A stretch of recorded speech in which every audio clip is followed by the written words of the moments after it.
Movie के start होते ही हम एक लड़की जुनवू को देखते हैं जो एक फ्लैट में अपने पेरेंट्स और एक सिस्टर के साथ रहता था। वो अपना पूरा दिन अपने फ्रेंड्स के साथ लाइव वीडियो गेमिंग में स्पेंड करता था और उस दिन भी वो उसी में बिजी होता है, लेकिन उसकी फैमिली घर पर नहीं होती। तभी गेम खेलने के दौरान न्यूज पर एक रिपोर्ट आती है कि सियोल सिटी में एक वायरस फैल गया है और उससे इन्फेक्टेड होकर लोग एक दूसरे को ही काट रहे हैं। ये वायरस इस हद तक फैल चुका है कि गवर्नमेंट के कंट्रोल से भी बाहर हो गया है और जो लोग सरवाइव कर गए हैं उन्हें बचने के लिए कोई रास्ता नजर नहीं आ रहा। ये न्यूज सुनकर वो अपने अपार्टमेंट की बालकनी से बाहर देखता है कि वहाँ पर इन्फेक्टेड लोग बुरी तरह एक दूसरे को काट रहे हैं और वो सारी सिचुएशन देखकर वो काफी घबरा जाता है। असल में वो वायरस ज़ॉम्बी वायरस था और उसकी वजह से इन्फेक्टेड होकर लोग ज़ॉम्बीज बन रहे थे। अब जैसे ही वो अपने फ्लैट में आता है, उसका एक नेबर जबरदस्ती उसके फ्लैट में घुस जाता है जो जुनवू को उसका वॉशरूम इस्तेमाल करने के लिए बोलता है। और तब जुनवू न्यूज देखता है कि लोग इन्फेक्टेड होकर कैनिबलिस्टिक नेचर शो करवाते हैं, उनकी स्किन बिल्कुल व्हाइट हो जाती है और आईज रेड,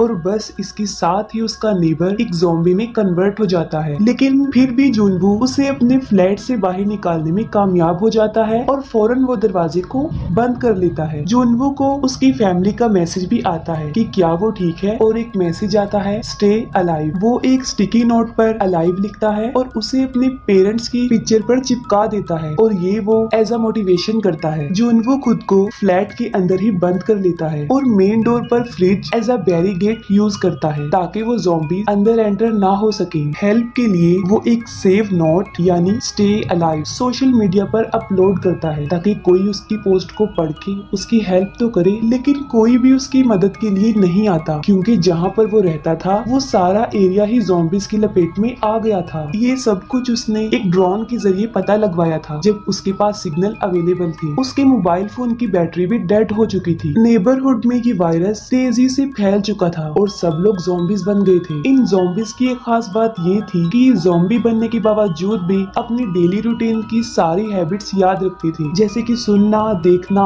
मूवमेंट और डेली रूटीन। जैसे अगर वो सुबह ऑफिस जाते थे तो वो ज़ॉम्बीज बनकर भी ऑफिस जा रहे थे और सुनने में ये ज़ॉम्बीज में एक नया कॉन्सेप्ट लग रहा था। जुनवू को याद आता है कि वो रेडियो के थ्रू हेल्प के लिए किसी को मैसेज भेज सकता है, लेकिन उसके घर में इस किस्म की कोई भी डिवाइस अवेलेबल नहीं थी। वक्त गुजरता जा रहा था और हर रोज जुनवू मदद लाने के लिए वीडियो बनाया करता था और जाहिर है इतने दिन घर में एक कैद की तरह रहने से उसकी सारी फूड सप्लाई के साथ साथ इंटरनेट और नेटवर्क भी नहीं रहता। रात को वो एक पुलिस ऑफिसर को देखता है जो अपनी जान बचाने के लिए उन ज़ॉम्बीज से लड़ रही थी, लेकिन वो ज़ॉम्बीज उसे भी मार डालते हैं। वो सब कुछ जुनवू की आंखों के सामने हो रहा था। वो उन ज़ॉम्बीज का ध्यान अपनी तरफ लगाने के लिए उसे बचाने की कोशिश करता है, लेकिन इसका कोई भी फायदा नहीं होता। इसी दौरान एक ज़ॉम्बी मेन डोर को ओपन करके उसकी तरफ आने की कोशिश करता है और तब वो ज़ॉम्बी को लटक कर इस तरह दिखाता है कि जैसे वो नीचे गिर गया हो और उसके साथ ही वो ज़ॉम्बीज नीचे गिरकर मारे जाते हैं, लेकिन जुनवू समझदारी का मुजाहिरा करते हुए बच जाता है। अब इन ज़ॉम्बी से तो वो जान बचा लेता है, लेकिन फिर वो देखता है कि घर में खाने की सब चीजें खत्म हो गई हैं और तब वो ड्रिंक करके अपना गुजारा चलाता है। स्टार्टिंग में उसे अच्छा फील होता है, फिर उसे हेलुसिनेशंस होते हैं कि उसकी फैमिली घर आ गई है, सब कुछ नॉर्मल हो गया है, लेकिन असल में ऐसा कुछ भी नहीं हुआ था। सडन उसकी मोबाइल फोन का नेटवर्क रिस्टोर होता है और उसकी फैमिली की तरफ से एक वॉइस मैसेज आया होता है। वो वॉइस मैसेज एक नॉर्मल इंसान में लास्ट था क्योंकि अब वो भी ज़ॉम्बीज बन चुके थे। वो काफी गुस्से में आ जाता है और घर को तोड़ने लगता है। गुस्से में आकर वो घर का सारा सामान तोड़कर फ्लैट से बाहर आ जाता है, लेकिन इन खतरनाक ज़ॉम्बी से लड़कर उनका भयानक रूप देखकर वो वापस अपने फ्लैट में आ जाता है और बस उसके जहन में एक ही बात घूम रही थी और वो थी स्टे अलाइव। इन ज़ॉम्बीज को देखकर वो ये डिसाइड कर लेता है कि वो ज़ॉम्बी तो बिल्कुल नहीं बनेगा। ये सोचकर वो खुद को फांसी लगाकर सुसाइड करने वाला था और तभी कोई सामने वाले फ्लोर से एक लेजर लाइट की मदद से उसे बचा लेता है। वो उठकर देखता है तो उसके सामने वाली बिल्डिंग में एक और सर्वाइवर बची थी जिसका नाम किम यूबिन था। वो दोनों डेली सिग्नल्स के थ्रू बातें किया करते थे। यूबिन ने अपने घर के मेन डोर पर एक ट्रैप भी लगाया था जिसके अंदर एक ज़ॉम्बी फंस जाता है और मौके का फायदा उठाकर यूबिन उसे मार डालती है। यूबिन एक अच्छी लड़की थी, वो किसी को भी मारना नहीं चाहती थी, लेकिन सिचुएशन कुछ ऐसी थी कि उसे उस ज़ॉम्बी को मारना पड़ा क्योंकि अगर वो उसे न मारती तो वो शायद उसे मार डालता। यूबिन देखती है कि जुनवो काफी दिन से भूखा है, तो वो उसे खाना देने के लिए एक रस्सी को बांधकर उसके अपार्टमेंट में फेंकने की कोशिश करती है, लेकिन जिस बॉल के जरिए वो रस्सी को उस फ्लोर तक फेंक रही थी वो वहां पहुंचने की बजाय नीचे गिर जाती है। तब जुनवो अपना ड्रोन भेजता है और ड्रोन के जरिए उन दोनों के बीच एक रस्सी बांध दी जाती है और जुनवो तक खाना पहुंचाया जाता है। उसके बाद एक ज़ॉम्बी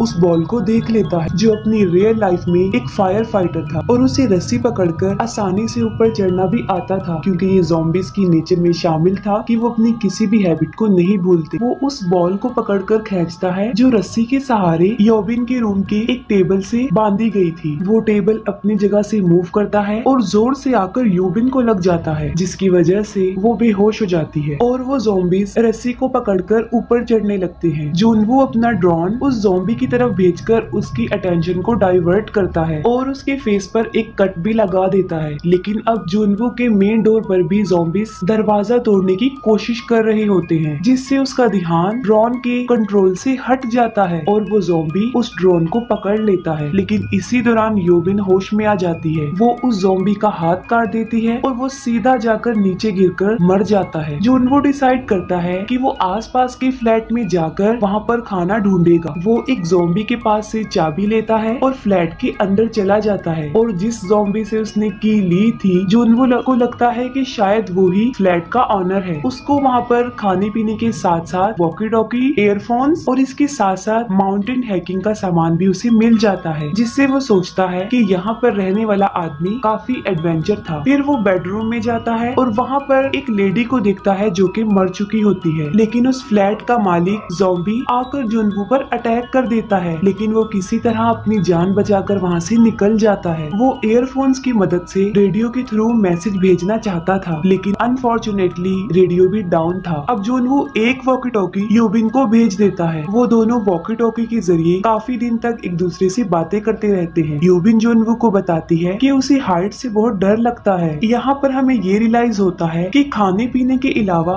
इंसान को किसी के साथ की भी जरूरत होती है, क्योंकि अकेला रहना भी इंसान के लिए कभी कभी किसी नुकसान से खाली नहीं होता। पानी पीने के लिए ये दोनों बाहर कंटेनर्स रखा करते थे और जब बारिश होती थी तो वो कंटेनर्स पानी से भर जाया करते थे। एक दिन बहुत सारे ज़ॉम्बीज़ उस पूरे अपार्टमेंट में फैल जाते हैं। उन ज़ॉम्बीज़ की मूवमेंट से ऐसा फील हो रहा था कि जैसे बारिश हो रही है, लेकिन असल में वो उन ज़ॉम्बीज़ के भागने की आवाज थी। भगदड़ में यूबिन से कुछ चीजें गिर जाती हैं जिससे साउंड हो जाती है, जिस पर सारे के सारे ज़ॉम्बीज़ उसी के फ्लैट की तरफ आने लगते हैं। लेकिन तभी जुनवो यूबिन के साथ वाले फ्लैट से अपने घर के लैंडलाइन नंबर से उस पर कॉल कर देता है, जिससे वो सारे ज़ॉम्बीज़ यूबिन के साथ वाले फ्लैट में चले जाते हैं। यानी इन ज़ॉम्बीज़ के सुनने की पावर काफी स्ट्रॉन्ग थी। ये दोनों बात करते हैं कि अगर वो यहीं पर ऐसे ही पड़े रहे तो वो एक दिन मर जाएंगे। यूबिन बताती है कि उसने जुनवो की बिल्डिंग के फ्लोर नंबर 8 पर किसी ज़ॉम्बी को भी नहीं देखा, तो वो कहती है कि उन्हें वहाँ जाकर अपनी जिंदा रहने के लिए खाने को ढूंढना होगा। वो दोनों नीचे आते हैं और ज़ॉम्बी से